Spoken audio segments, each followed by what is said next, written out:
I'm Sourav, so I'll talk about our work, which is asynchronous data dissemination and its application.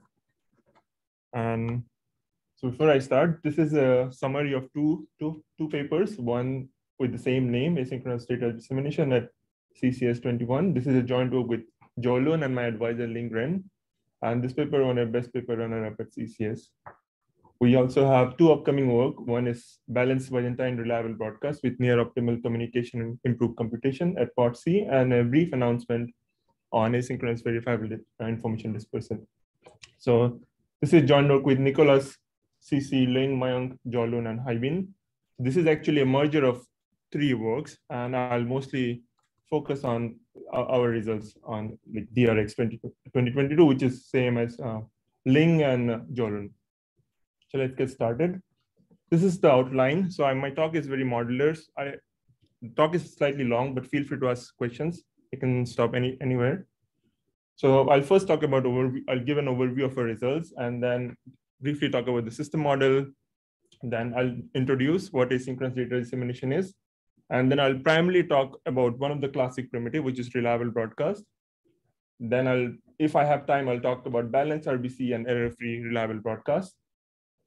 I don't think I'll have time to go about AVID, but if we can, we'll talk about AVID and some other applications, and I'll summarize.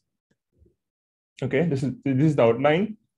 So in summary, what we do, we introduce something called asynchronous data dissemination, and then use this to solve reliable broadcast for long messages.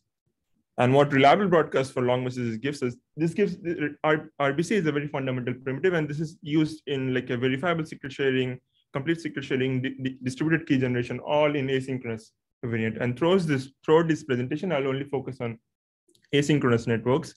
I'll define what it is. First, let's look at what reliable broadcast is. This is a very simple primitive. So we have a dealer with a message M, and we have a set of nodes.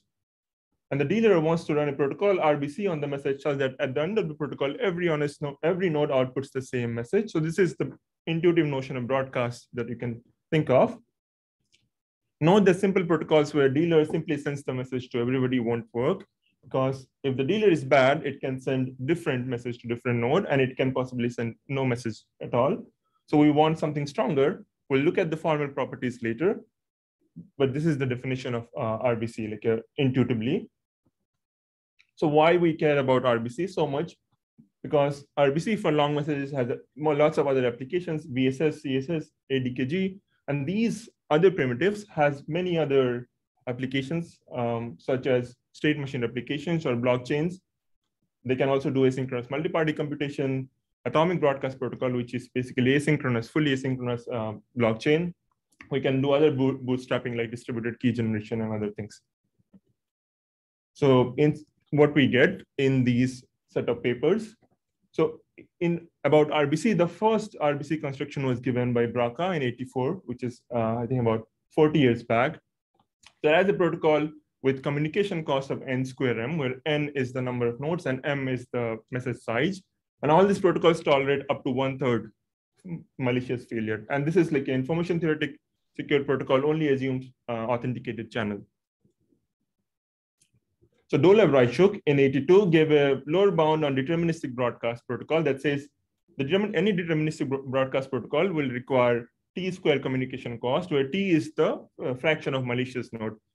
That implies that reliable broadcast for a single bit message is already optimal, which will be n square. So we can't hope to get lower than that in terms of single bit, but we can do a lot more when the message size is larger.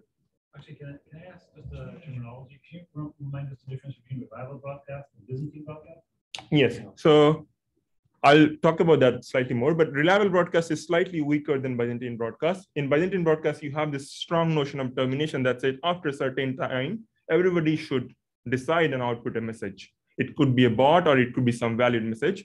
But in reliable broadcast, the termination property is slightly weaker. It says either everybody outputs or everybody remains undecided, that they do not know whether they will ever output something or not. But that's it. If somebody outputs, everybody should output.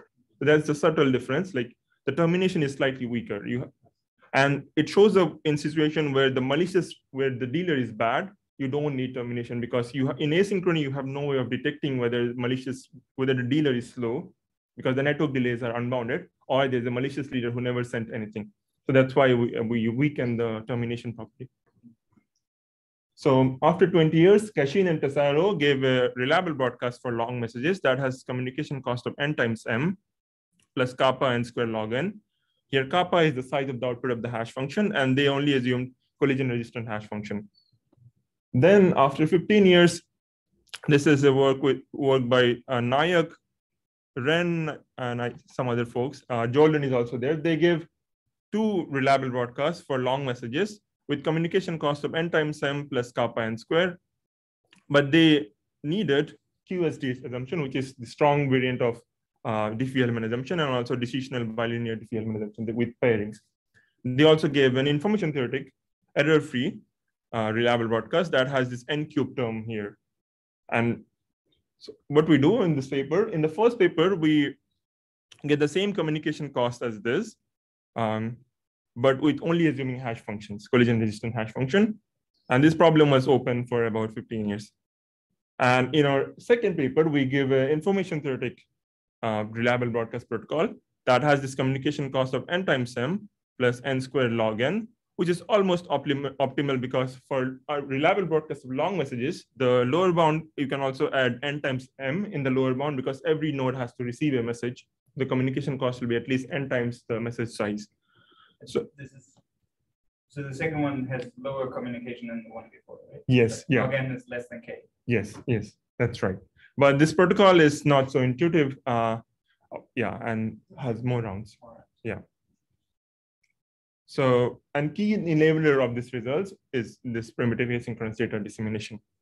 So when you say communication cost, is that the total amount of messages exchanged on the network, or is it per party? So we count the total number of bits in the entire protocol. So how do these compare if we count the worst party? So yes, that's a very good question. So this protocol has unbalanced property that one of the nodes, the dealer, incurs much higher cost than everybody. So in this paper, we have this balancing primitive that we introduced where asymptotically everybody has the same communication cost. Yeah. Yes. Can you repeat the questions? Oh, sorry. The question was, whether this communication costs are balanced among parties, or some parties have much worse communication costs than others. And the answer is, in the first protocol, yes, the dealer incurs much higher cost, whereas in the second protocol, we'll see a balancing primitive that ensures that everybody has asymptotically same communication cost. Yes. There was some remark that the log n is smaller than kappa. Yes. Yeah. Kappa is like 256. Yes. I mean, you will never have 256. Yeah. Security parameters. Yeah. So we want security against adversary that run polynomial in kappa at least, or so kappa has to be at least larger than log n. Yeah.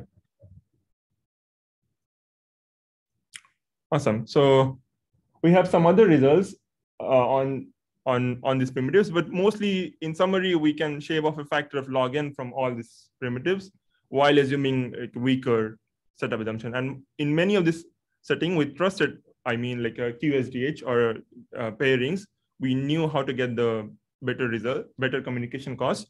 But with ADD, we can get the same results only assuming hash function or sometimes PKI. So that's kind of, I won't talk about these a lot, but mostly focus on RBC. So our ADD also enables a distributed key generation protocol, but it requires a lot of other tricks. In summary, what we can get is we can match the communication cost of previous asynchronous distributed key generation protocol, but with the advantage that the secret key will still be a field element. And here we only focus on like discrete log-based key generation, where we want to use it for, let's say, BLS threshold signature or SNOR or like threshold encryption and all this kind of things. I won't talk about this result because I'll talk about this in the blockchain conference, which will also happen here. Yeah. Yeah. So let's briefly talk about the system model. So we consider asynchronous networks. That means the message delays could be arbitrarily long, and adversary controls the message delay. And for various other primitives like AVSS, ACSS, ADKG, we can typically have this 3 kind of assumption: trusted, public key infrastructure or common random string. When I say trusted, I mean the public parameters are based on some hidden trapdoors which needs to be generated in a secure manner, either MPC or a trusted third party. In PKI, I only assume public keys of each other. And in common random string, we assume at the start of the protocol, nodes have access to common random string. Like if you think very theoretically, some of the primitives are not so weaker than others, but practically speaking, I think of them in the weakness. Like this is the strongest to assume, and this is the weakest to assume. So we'll mostly, in our talk, we'll mostly focus on these two, and primarily on common random string, because I'll mostly talk about only a reliable broadcast, which only requires collision register hash function. So let's get started into the technical details. So what is asynchronous data dissemination? So this is a very simple primitive. So we have a network of n nodes, of which at most t nodes are malicious, and at least t plus one honest node start with a common matching message m, and remaining honest node starts with bottom. And they know that they started with bottom. Then we want a protocol so that at the end of the protocol, every honest node outputs the same message. That's the requirement. And we want to do this efficiently.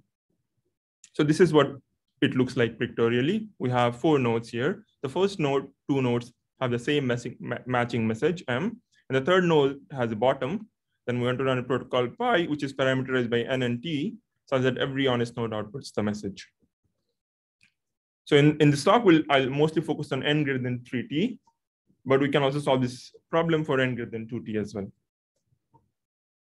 Okay, so let's look at some naive approaches of getting EDD. So this is the initial scenario.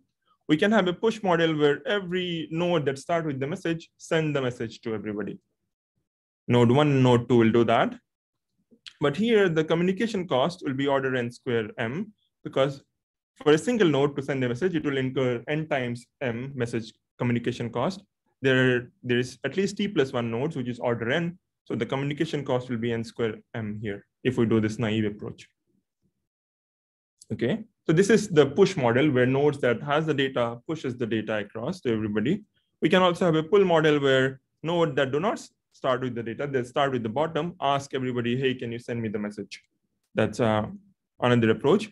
But here we can have t faulty nodes, and they will redundantly ask the message to everybody. And also, yeah, honest node needs to decide whether a message it is receiving is valid or not, like it's the correct message or not. Again, if you see, this will also incur a communication cost of n square m. These are authenticated channels? Yeah, yes. So the question is whether we are assuming authenticated channel or not. Yes, we assume authenticated channel. So we present a protocol where the communication cost is n times m plus n square log n. That's our result. And this is what gives us other results. So let's focus on our approach. We have 3 phases. First is encoding, then dispersal, and then reconstruction. 2 rounds of communication. And this is information theoretic is secure assuming authenticated channels with n greater than 3t. And it uses error correcting codes. The protocol is very simple, but a brief syntactic review of error correcting codes, specifically Reed-Solomon codes. So this has 2 interfaces, Reed-Solomon encoding and Reed-Solomon decoding. So encoding, you should think of that as we have a message m. We view the message as k plus 1 symbols, where k is a Reed-Solomon encoding parameter, such that at the end of encoding, it outputs m symbols with certain redundancy. We want to have a decoding property, which is the error correction property that says it can correct up to r errors, given the number of symbols here, m is greater than k plus 2r plus 1. So this is what it looks like pictorially. Or you can even error correct with subset of symbols. You don't need to start with all symbols, but this is what. If you start with t symbols, then you can error correct up to r errors. And then that's what we need. And you can get the original message. So this is brief background. Okay. Yeah. So let's look at our approach. We have the first encoding phase. So we have 4 nodes, two of those start with the message. So each node Reed-Solomon encodes the message with n comma t as the parameter. That means they look at the message as t plus 1 symbols, break the message into t+1 symbols and encode it into n symbols. So this is standard, like you can think of like a polynomial evaluation as well.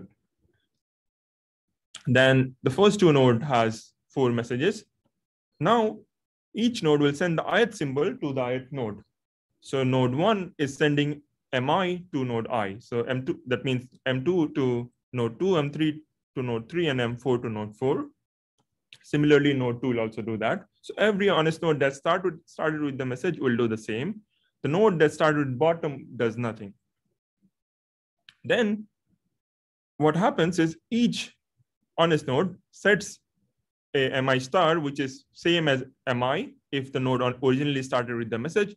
But this black node here sets m3 star to be m3 prime, where m3 prime is the t+1 identical messages that it received from different nodes. So what's happening here is node 3 waits for t+1 identical symbols and only then sets m3 star to be m3 prime. And the intuition here is, since node 3 is waiting for t+1 symbols, at least one of the symbols is from honest node. And since all of these symbols are matching symbols, so the m3 star is a valid encoding, like encoded symbol of the original message. That's kind of the intuition here. Okay.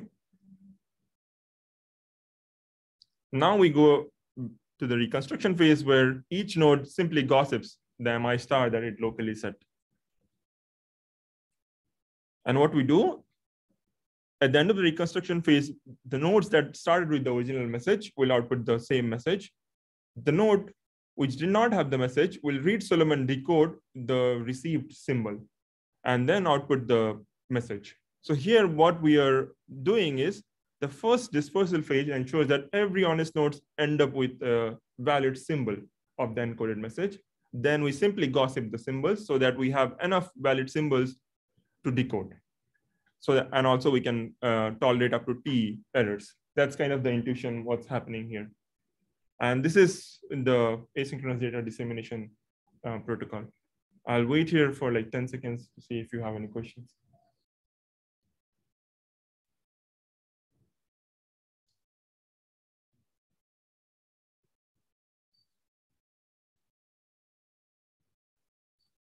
Does this decoding help at all? Things get better if we all have a better decoding radius?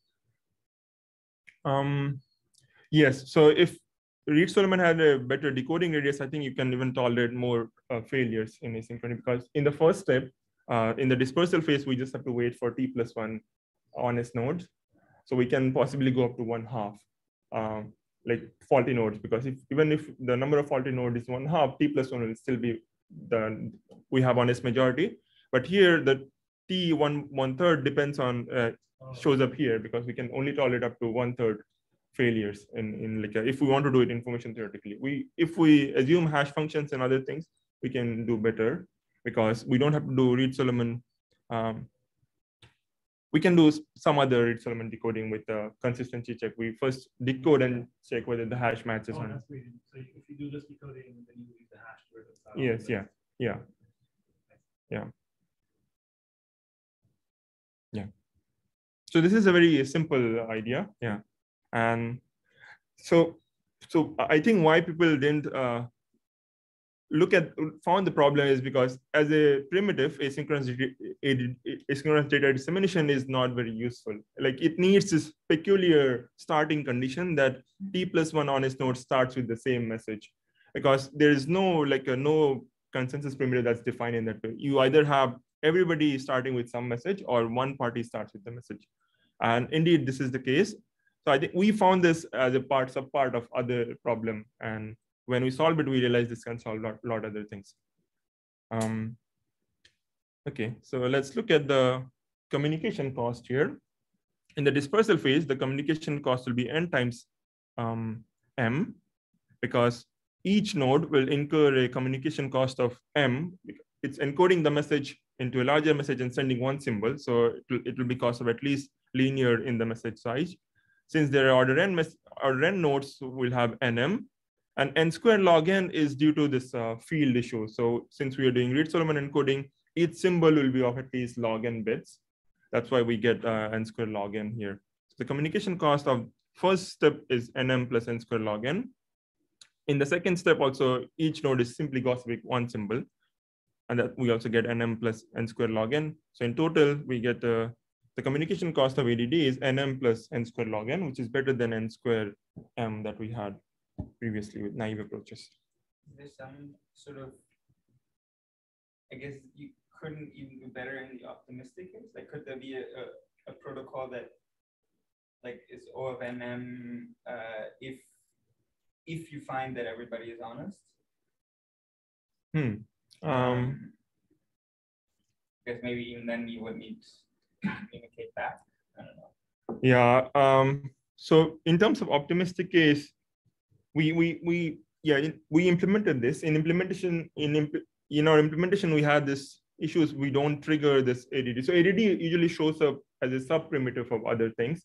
So yes, you can optimistically decide whether you want to trigger ADD or just run like a decision procedure before running the ADD, because it involves encoding and decoding. Yes, you might get better, but I haven't thought about like in ADD, if we start with more nodes, can we get better at this like basic primitive? But that's a good question. Sorry, I forgot to repeat the question again. Yeah. The question was whether we can get optimistically better communication cost if we assume more honest node starts with the message. And the answer is I haven't thought about it, but in terms of in other applications, we can do that. Yes, in certain implementation scenarios. Okay, so now we'll talk about reliable broadcast. And recall, this is the primitive. We have a dealer that has a message, and we want to run an RBC so that every honest node outputs the message, same message. So now I'll define properties of reliable broadcast. The first says agreement. It says if two honest node outputs messages, they should output the same message, even if the dealer is malicious, that this should happen. The second is validity notion that says the dealer is honest, then all honest node should output the message, the same message, which is the input of the dealer. The third property is totality, and this is where reliable broadcast differs from Byzantine broadcast. In Byzantine broadcast, we need termination. In RBC, we need totality that says if one honest node outputs, then all honest node outputs. And it allows scenarios where no honest node outputs at all. And that typically will happen if the dealer is malicious. Okay. So we'll look at this classic primitive broadcast reliable broadcast. This is one of the simplest and also very elegant construction. The protocol proceeds as follows. We have a dealer that the dealer first sends the message to everybody using a proposed message. Then each honest node gossips the message with an echo message.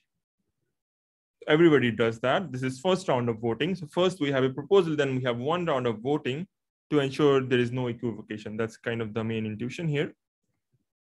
And then we have another round of voting, which is the ready message, where one honest node sends a ready message if it receives either 2t+1 echo on the same message or t+1 ready on the same message. So there are two conditions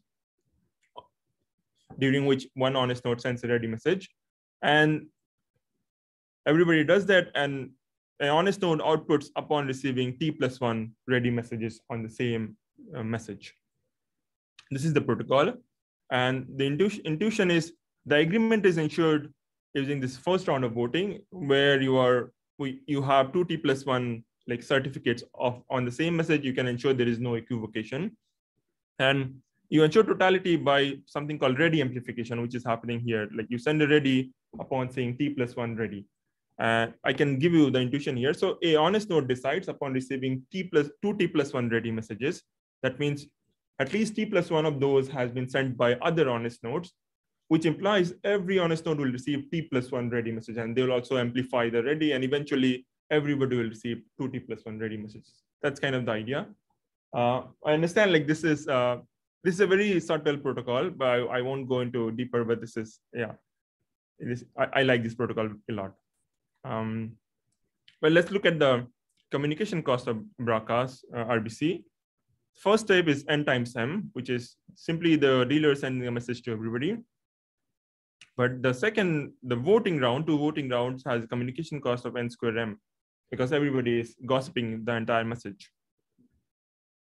So in total, we get a communication cost of n square m, which is large. Cashin and Tesaro used Merkle tree. Basically, they have they added encoding, and then you use Merkle tree as proofs to get communication cost of n times m plus kappa n square log n. What we'll get in this paper is nm plus kappa n square, and we'll crucially use ADD.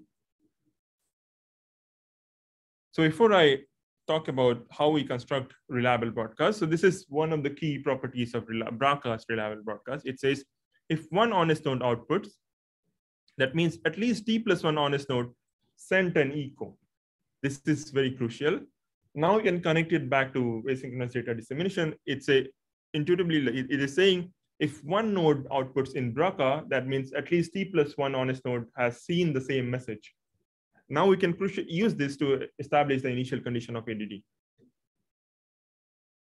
So this is what we'll do, the reliable broadcast using ADD. This is very similar. First, the dealer will send a proposed message to everybody. Now, instead of gossiping, the echo on the message will echo on the hash. Everybody does the same. Similarly, we do the same with ready. We send ready message only with the hash of the message, not the original message. Then this is one crucial change that we add. It says if upon receiving 2t plus 1 ready messages, node will start ADD. So what's happening here is it's possible that some malicious leader did not send the message to some node. So they will only see hashes during this voting because everybody is gossiping only hashes. So it's possible that some honest node do not have the message. But we can ensure that enough honest node will have the message if this situation occurs, like if one honest node receives 2t plus 1 ready messages. And that's because of the property of reliable broadcast. I'll wait here and then see if you have any questions. Who's doing this ADD? Is there a leader there?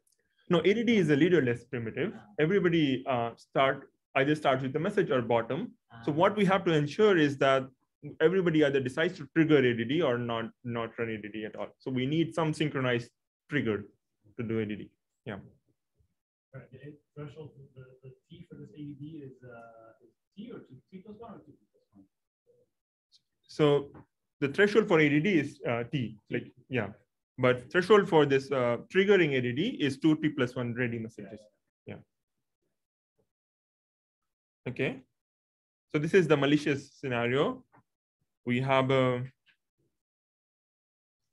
again forgot to. Wait. Okay. Sorry.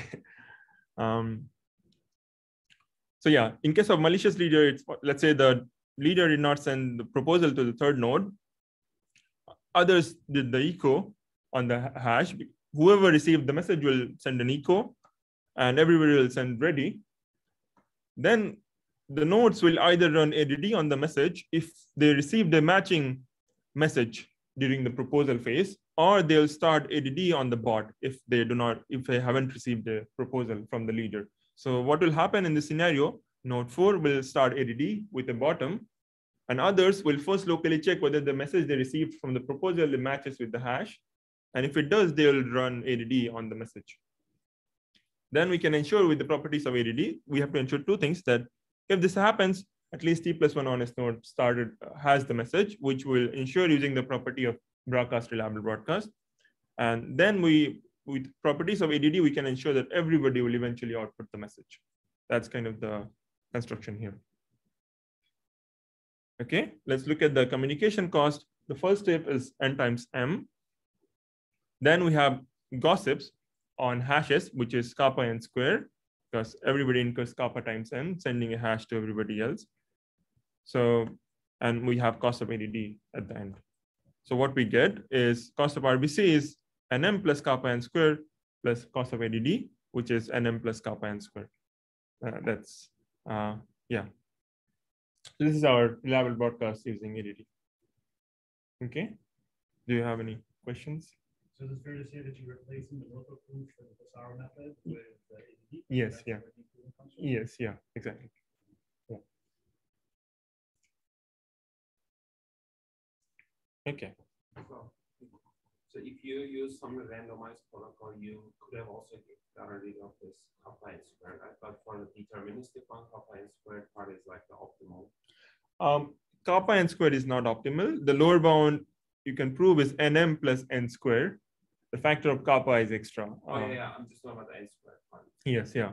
Like for deterministic, yeah, the Dole-Brajchuk as a lower bound of like the deterministic. They prove it for like broadcast deterministic. So they prove it for, I think, yeah, Byzantine broadcast. But you can extend the same result for reliable broadcast as well.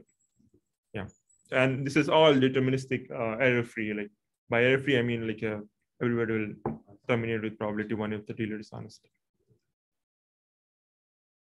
Okay.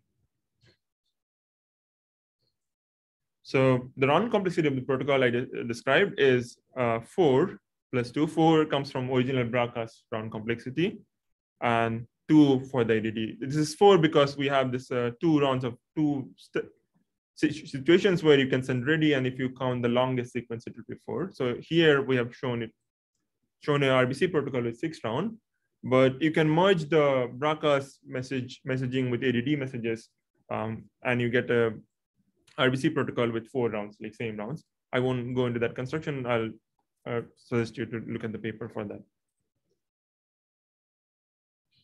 Okay. So now we'll we'll look at balanced reliable broadcast, and I'll tell you what do I mean by this here. So let's look at the communication cost here in this protocol. So here, so the total communication cost is n times m plus kappa n squared. But here the dealer is incurring a higher cost, it is nm. And for larger messages, this is much larger than m plus kappa n. So this is your question, coming back to your question, whether some honest node has much worse communication cost than others. So this is indeed the case. And I'll talk about how to make it balanced. Okay. And this step where the dealer sends the proposal to everybody is crucial for ADD. We have seen that we need this initial condition that everybody starts with, like at least T+1 honest node start with the common message. Okay, so what we observe in our later paper is that the first step, you can replace this by something called best effort broadcast. And I'll define what the primitive. Again, we have a dealer with a common message, with a message. We have to run a protocol so that everybody outputs the message. Let's call it balanced effort broadcast. And we want the per node communication cost to be balanced, m plus kappa n, because if we scale it by a factor of n, then we'll get the reliable broadcast cost. But this primitive looks very similar to like reliable broadcast, right? But it is not. So the difference is this. So here in best effort broadcast, we only want validity. And that means if the dealer is honest, we want that all honest node output the message, the same message. We don't want any totality or agreement. It is possible that 2 honest nodes output different message, or it's possible that some honest node outputs and some honest node do not output. And that's the crucial difference.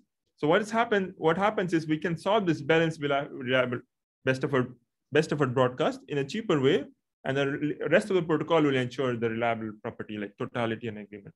So that's the subtle difference. Couldn't have used, maybe I didn't understand about like the error correcting codes. Yes, absolutely, you're right. We'll do the same. Okay. So this is what I realized. I heard a joke long back from operating system people that everything can be solved by one more round of abstractions.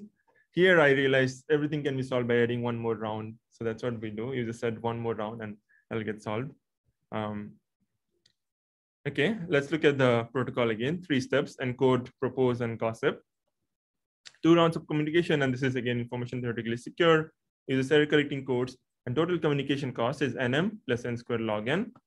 Here, but this has a balance cost. Every node incurs a cost of m plus n log n. And again, it's very similar. The dealer will do an encoding, Reed-Solomon encoding with the same set of parameters. Now the dealer has 4 symbols, M1 up to M4. In the propose phase, the dealer will send each MI to node I. Then these nodes will gossip the symbol. then everybody upon receiving 2t plus 1 plus some extra R MIs, they run the Reed-Solomon decoding and output a message. Okay.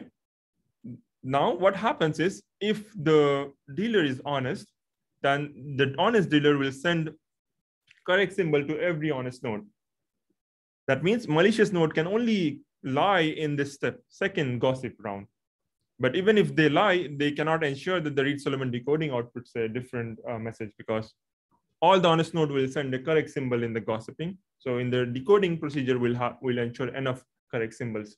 That's kind of the idea. If the dealer is malicious, it can send different symbols and may not send things to node, but that's okay. Intuitively, what's happening is we just have to ensure that whatever attack the dealer can do in this protocol, the dealer can do the same attack in the original simple best effort broadcast with the dealer simply sends to the others. So that's kind of intuitively how we should think about that. Yes.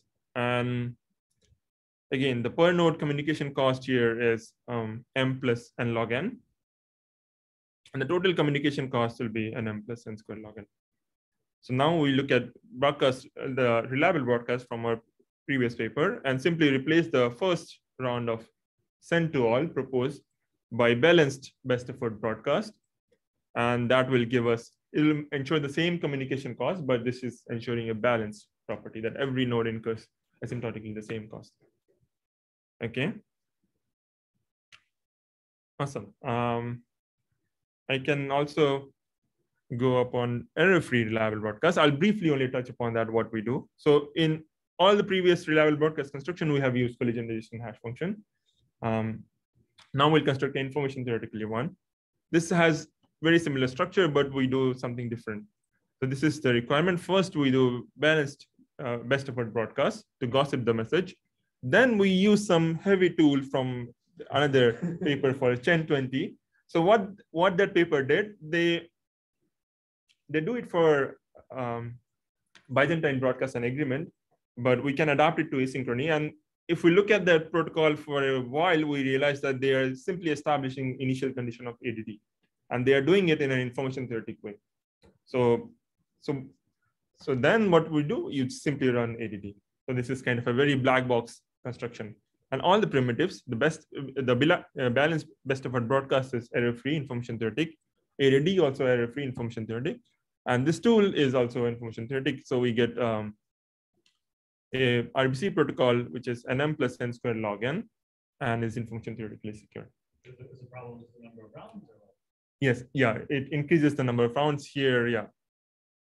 Yeah. Looking whether it's possible to interleave some of the things. Yeah, I looked at it and I don't have any way like compressing the round, and it's because this protocol is very non-intuitive what they do. Like me and my co-author spent like weeks trying to make sure that every step is correct, proof is correct, and all those kind of things. And yeah. But it is correct. It's correct. Yeah, it is correct. Yeah. Right. Yeah. Yeah. So yes, and this is also balanced. You can make it balanced. I think I won't go into AVID. Yeah. Well, I think. Can you go back on just out of curiosity, like is the big O here hiding a big constant to the point where kappa is actually better than the big O, or is this like? No.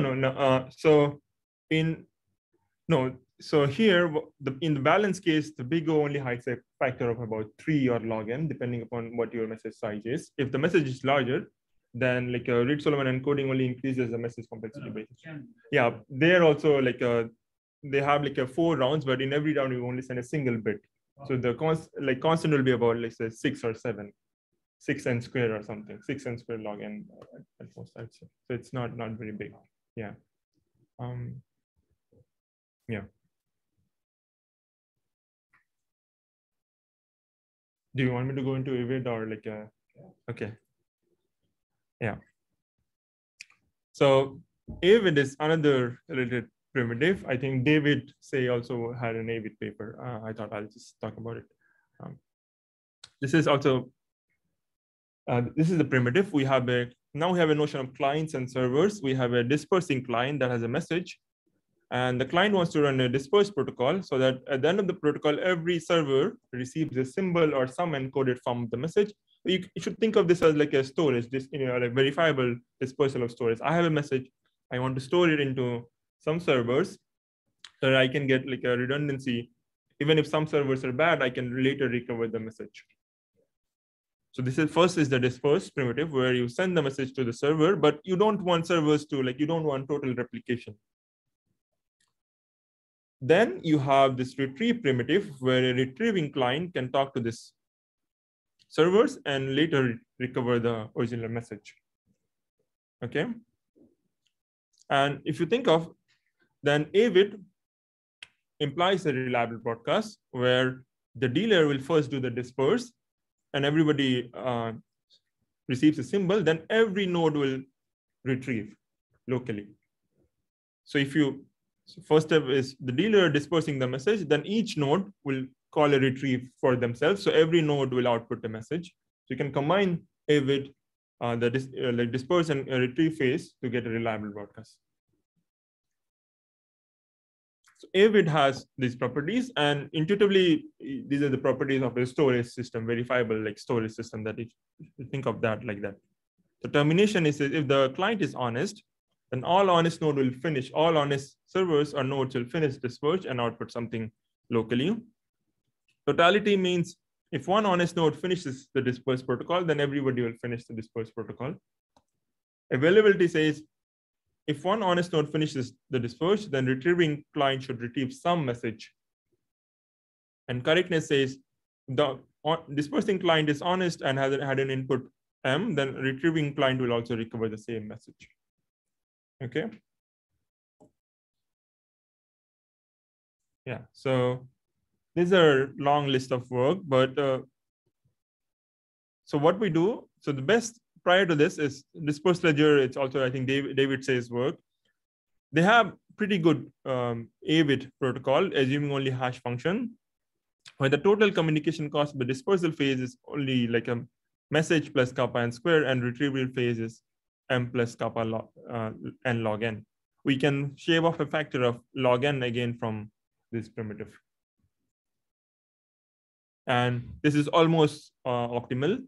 We show lower bounds of m plus n square. The thing is, there's a factor of kappa that we don't know how to remove. And AVID is not like information theoretic. It is just hash functions. In terms of storage, the overhead is much larger. It adds a kappa n. Of these two terms, which one is the dominant one?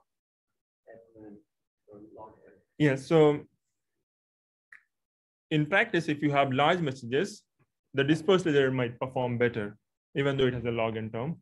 Our results, you should think of our results as only purely theoretical, because we have like a lot extra, like constants are slightly higher. Okay, and here again, in this construction, we'll use the reliable broadcast and the same idea of like error correction again. Okay, so in AVID, this is the dispersal phase. We have a client that encodes the message. And now we do something extra. Now we create a hash vector, which is basically then the client hashes each symbol of the message, and it gets a vector H. So that's what the client does. The client has the encoded symbols and a hash vector, which hashes each symbol. Then the client sends each symbol to every node, and also reliably broadcast using a balanced reliable broadcast, the vector H. I add a star here because we do something called validated reliable broadcast, where each node participates in the reliable broadcast only when the symbol it received matches with the hash vector that it received as a part of the proposal. Okay. And this is the dispersal phase. I won't talk into the correctness, but intuitively what's happening is the totality and everything is ensured by the totality of a reliable broadcast. And the retrievability and the availability is ensured by this additional check, where you can ensure that honest node received, in case of good honest dispersing client, they received a valid symbol. But the proofs are slightly more subtle. I'm not doing it justice to this presentation because I made it very briefly. Let's say this is the dispersal phase. The communication cost here is m plus n log n. Here only the client now needs to send the symbols. And for balanced RBC, we incur a communication cost of kappa n square. And the previous best, AVID, which is the dispersed ledger, had the same RBC, but had a factor of log n because they used the Merkle tree idea.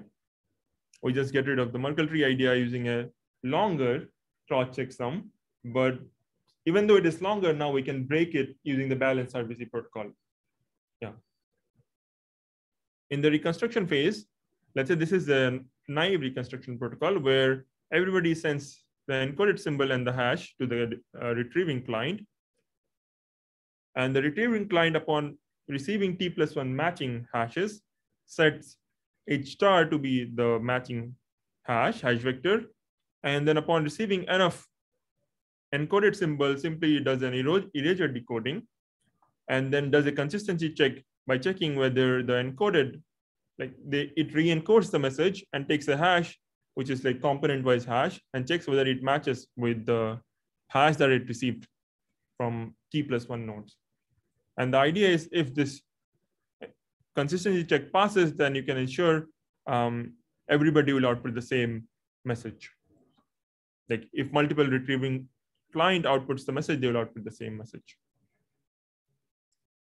The communication cost here is m from collecting the symbols, or it should be m plus log n, and kappa n square for receiving the hash vectors. Dispersed ledger had a communication cost of kappa n log n, so ours is worse here. So how do we get rid of that? It's just doing again one round of it's the same idea. It's the same thing. It's no longer funny, but yeah. We have this vector of hash, we re-encode, get a symbol. Now everybody sends a symbol. Now we do this Reed-Solomon decoding or online error correction with the encoded symbols to recover the vector hash and do the, again, consistency check. The main point is this idea can be applied probably elsewhere. Yeah. So we get a asymptotically m plus kappa n. So this is worse in concrete terms because now we are sending a longer a vector of hash for instead of Merkle tree and all this kind of thing. So other applications of ADD, this is the general structure for other applications. We first have to formulate the problem as a broadcast of a large message, typically kappa n size message, and then run reliable broadcast on that message. Since we improve the reliable broadcast for long messages, this will immediately give a better protocol. Okay. Yeah. Any questions?